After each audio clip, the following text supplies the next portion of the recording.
বাংলাদেশে যেগুলো পর্যটন এলাকা রয়েছে তার মধ্যে অন্যতম হচ্ছে সিলেট জেলার জাফলং। তো আমরা এই মুহূর্তে চলে এসেছি সেই জাফলংয়ে। তবে আজকের এই ভিডিও চিত্রের মাধ্যমে আপনাদেরকে এই জাফলং জিরো পয়েন্টে আসলে কি আছে, এটি বাংলাদেশ এবং ভারতের শেষ সীমানা। তো এই জাফলংয়ে কিন্তু অনেক পর্যটকরাই আছে, প্রতি বছরই ঘুরতে যায়।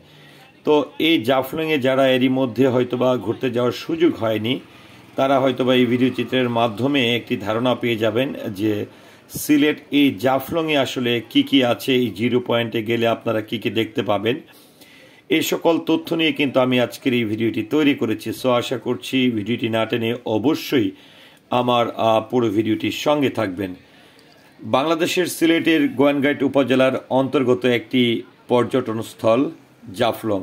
সিলেট শহর থেকে কিন্তু মাত্র ৬২ কিলোমিটার উত্তর পূর্ব দিকে জাফলং মেঘালয় সীমান্ত ঘেঁষে খাসিয়া জোন্তা পাহাড়ের পাদদেশে অবস্থিত এবং এখানে পাহাড় আর নদীর অপূর্ব সম্মিলন বলে এই এলাকায় বাংলাদেশের অন্যতম একটি পর্যটন স্থল হিসাবে বেশ খানিকটা পরিচিত।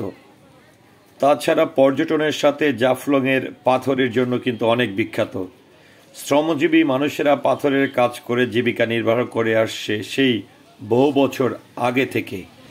তো এই জাফলং এই জিরো পয়েন্ট বা পর্যটন এলাকাটি আসলে পুরো এলাকাটি আসলে কীরকম, আমি কিন্তু ঘুরে ঘুরে আপনাদেরকে পুরো চিত্রটি কিন্তু দেখাবো এবং আমি এখান থেকে হেঁটে জাফলং এই জিরো পয়েন্ট পর্যটকদের উদ্দেশ্যে যে মার্কেট গড়ে উঠেছে বা এখানে কি ধরনের জিনিস পাওয়া যায়, এই সকল ধারণাও কিন্তু আমি এই ভিডিও চিত্রের মাধ্যমে আপনাদেরকে দেওয়ার চেষ্টা করব। তো এখন আমি একটু বিবরণ দিতে চাই এই জাফলং জিরো পয়েন্টের।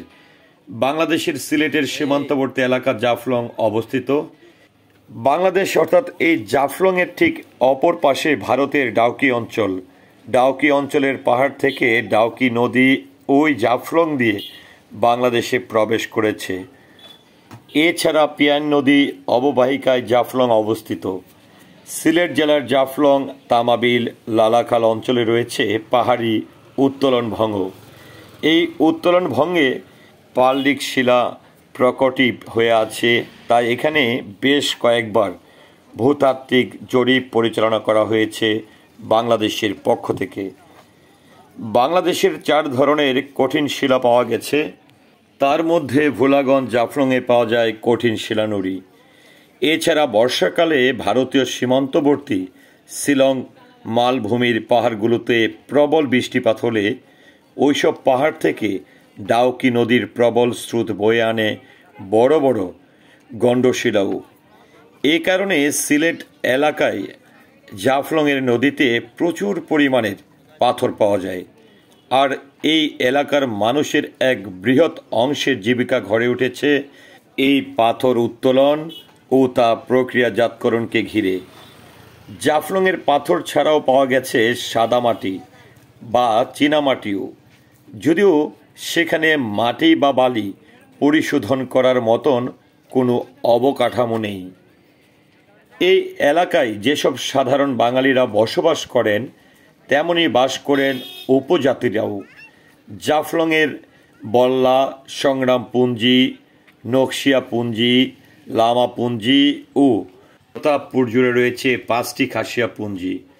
আদমশুমারি অনুযায়ী জাফলংয়ে 1950 জন খাসিয়া উপজাতি বসবাস করেন।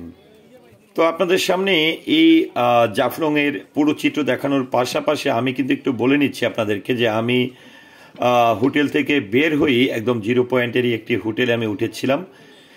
দেখতে পাচ্ছেন এই মুহূর্তে জাফলংয়ের যে পাথরগুলো রয়েছে, বিভিন্ন ধরনের পাথর দিয়ে কারুকার্য করে যারা দর্শনার্থীরা যান বা যারা পর্যটকরা যান, তারা স্মৃতিস্বরূপ এখানে যারা এই পাথরের কারুকার্যগুলো করেন তারা কিন্তু বিভিন্ন ধরনের লিখে আপনাদেরকে বিক্রি করবে আপনাদের কাছে। তো এর মধ্যে আমি কিন্তু একদমই জাফলং যে জিরো পয়েন্টের একদম মেইন জায়গাটি, এখানে আপনারা দেখতে পাচ্ছেন যে পাটা পুতা এই ধরনের যেটিকে বলা হয় শিলপাটা, এই যে চারপাশে দেখতে পাচ্ছেন যে সানগ্লাস, এই সানগ্লাস নিয়েও মজার একটি তথ্য আপনাদেরকে দিচ্ছি। এখানে যতগুলো সানগ্লাসের দোকান আছে, আপনি প্রত্যেকটি সানগ্লাসের দোকান থেকে মাত্র 100 টাকার মধ্যে আপনি আপনার পছন্দ মতো যে কোনো সানগ্লাস আপনি কিন্তু সংগ্রহ করতে পারবেন। তো এখান থেকে আপনারা ঢাউকি যে শহরটির কথা বলছিলাম, বাম পাশে যে সবুজছন্ন যে জায়গাটি দেখালাম সেটা হচ্ছে ঢাউকি। তো আপনাদেরকে আমি একদমই ঢাউকি শহর বা জিরো পয়েন্ট, যেখানে একদমই ভারতের শেষ সীমানা, যেখানে বিএসএফ তাদের সীমানা রক্ষায় কাজ করছে এবং বিজেপি কাজ করছে, বাংলাদেশ বর্ডার গার্ড, সেদিকে কিন্তু নিয়ে যাচ্ছি। এবং অনেক বড় একটি সিঁড়ি অতিক্রম করে অনেক উপর থেকে নিচ পর্যন্ত যেতে হবে। তো আপনারা আসলে জাফলং গেলে দেখুন, এখানে দেখতে পাচ্ছেন যে যারাই আসলে ঘুরতে যায়, এখানে সুন্দর সুন্দরভাবে পাথরগুলো রেডি করা থাকে। যে যার যার মতন করে পছন্দ মতো করে যাই লিখতে বলবে তারা লিখে দিবে এবং সেটি ক্রয় করে পরিবার পরিজনের জন্য স্মৃতিস্বরূপ নিয়ে আসা যায়। তো আমি যেহেতু আস্তে আস্তে নিচের দিকে যাচ্ছি, আপনাদেরকে একটু জাফলং এই জিরো পয়েন্টে যাওয়ার ব্যাপারে যাতায়াত ব্যবস্থা সম্পর্কে একটু ধারণা দিতে চাই। 1980-র দশকে সিলেটের সাথে জাফলংয়ের 55 কিলোমিটার সড়ক তৈরি হওয়ার মাধ্যমে দেশের অন্যান্য সকল অঞ্চল থেকে এই এলাকার সাথে সড়ক যোগাযোগ প্রতিষ্ঠিত হয়। সড়ক পথে সিলেট সদর থেকে এই স্থানের দূরত্ব মাত্র 56 কিলোমিটার। জাফলং জিরো পয়েন্টে রয়েছে তামাবিল স্থলবন্দর। এই বন্দর দিয়ে প্রতিদিন পণ্য আমদানি রপ্তানি করা হয়, বিশেষ করে ভারত থেকে কয়লাও আমদানি করা হয়। তো ভিউয়ার্স, আমি আবারও আপনাদেরকে দেখাচ্ছি, এখানে দেখতে পাচ্ছেন কত সুন্দর করে কারুকার্য করে পাথরের মধ্যে লিখছে। এবং আপনাদেরকে আমার হাতে যে দেখালাম যে চায়ের প্যাকেট, যেহেতু সিলেটকে যেরকমটা এই জাফলংকে পাথরের রাজ্য বলা হয়, তেমনটা কিন্তু সিলেটকে চায়ের রাজ্য বলা হয়।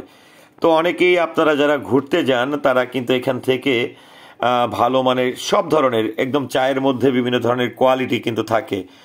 আমরা এই কারুকার্য করা পাথর নিয়ে কিন্তু ব্যস্ত আছেন এখানকার যারা সুন্দর করে এই নকশিগুলো করে। আমি কিন্তু সেগুলো কিন্তু আপনাদেরকে দেখানোর চেষ্টা করছি। যেটি আমি বলছিলাম যে আমি আপনাদেরকে আজকে আমার একটি টার্গেট ছিল যে জাফলং জিরো পয়েন্টে আসলে কি কি আছে, এখানকার অবস্থা কি। অনেকটা আমার কাছে যতটুকু মনে হয়েছে যে অনেকটা মেলার মতন করে কিন্তু এই জায়গাটি প্রতিদিন সকাল থেকে বসে। এই যে সানগ্লাসের দোকানটির সামনে আমি দাঁড়ালাম, আমি সানগ্লাস পরে দেখছি।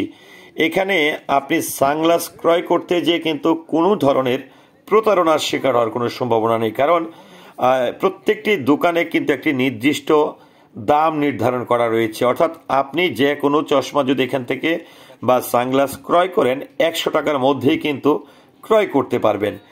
আবার এখান থেকে নেমে আপনারা যখন একদমই জিরো পয়েন্টের দিকে যাবেন, পিয়াইন নদীর দিকে যাবেন, নিচে দেখবেন অস্থায়ী অনেক হোটেল রয়েছে। যে হোটেলগুলোতে একটু যদি বলতে চাই, যারা নতুন যাবেন তাদের জন্য যদি বলতে চাই যে এখানে প্যাকেজ সিস্টেম করে কিন্তু খাবারের হোটেলগুলো রয়েছে। যেরকমটা আপনি 2-3টা তরকারি দিয়ে ভাত খাবেন বা ভাতের যত খুশি তত ভাত খাবেন, নির্দিষ্ট কিছু তরকারি থাকবে।